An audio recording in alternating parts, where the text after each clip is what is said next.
A conflict longer than First and Second World Wars. The war which was started 40 years ago, and never ended. Roughly 7 countries destroyed or disturbed or went into trouble during this war. Popular version of this war presents it as 7 different events. First, Iran-Iraq War. Then there was a Kuwait Iraq War. Then civil war in Syria, and turmoil in Libya and Egypt. Then American invasions of Afghanistan and Iraq subsequently, which turned it in constant burning flames.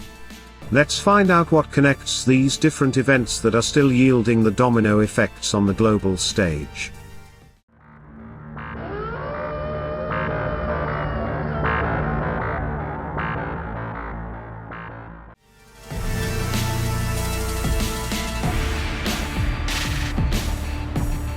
These are apparently different events at different geographical locations and historical timeline, yet there is a common denominator.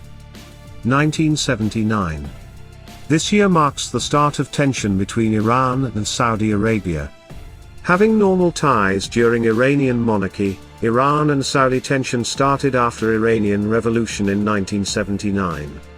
Just after getting power in Tehran, Khomeini started criticizing Saudi regime openly on one hand and supported her ideological allies in Iraq and Saudi Eastern Province on the other hand. This tension converted into Iraq-Iran war. The war started on 22nd of November 1980. Saudi fully supported Iraq with its oil money. It is evident now that if Saudi money was not on the back of Saddam Hussein, he would have not gone to the direct war with Iran.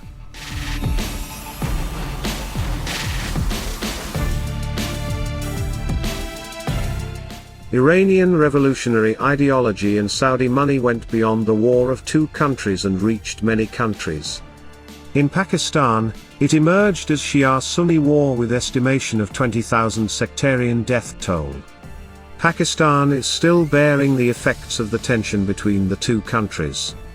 It's really hard for Pakistan to be on one side, as Saudi Arabia has been its strategic ally and Iran next door neighbor with a larger Shia support in Pakistan. Further, Iranian ideology and Saudi money drills into many other countries including Egypt, Syria, Libya, Yemen, and Afghanistan.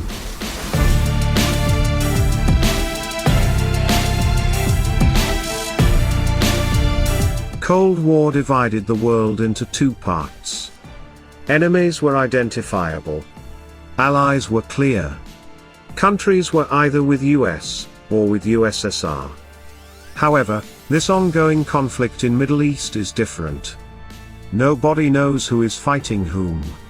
10 countries are confronting in Syria, including USA, Russia, Britain, France, Netherlands, Turkey, Iran, Saudi Arab, Egypt, and Israel. 12 countries are involved in Libya, adding Sudan to all those involved in Syria, and yes, war-ripped Syria is also involved in Libya. Additionally, Poland, Australia, Spain had been involved in later Iraq war alongside 20 other countries. Yet it is very difficult to determine who is fighting whom. Allies in Syria are fighting in Libya. Friends in Iraq are foes in Syria. Yet one rivalry seems constant: Iran versus Saudi Arabia.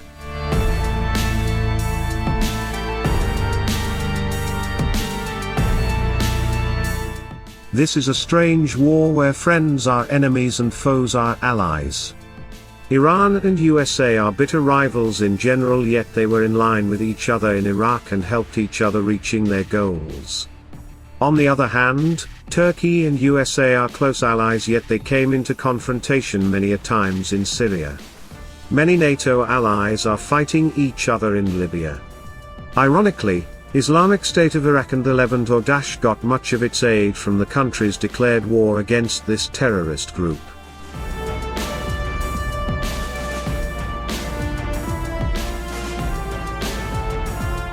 Peace-loving world always feared Arab-Israel war going out of control. It somehow never happened. Instead, Arab-Iranian war literally damaged the whole Arab region. And now Arabs are fighting among themselves. Firstly, Saudi Arabia and UAE started bombing Yemen. Then they imposed embargo over Qatar, which had traditionally been their ally. Presently, in general, Arabs are neither fighting Iran nor with Israel. They are fighting each other in Yemen, in Iraq, in Libya, and even in Syria. Impact of this tug war between Iran and Saudi Arabia has almost destroyed half of the Arabs' lands. But the fallout is reaching as far away as Pakistan and Somalia.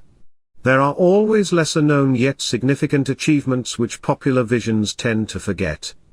We will keep highlighting those lesser-knowns. For more surprising lesser-known stories, stay connected. Thank you for watching. Please give your feedback and comments below in comment section. We hope you will consider subscribing our channel. Bye bye.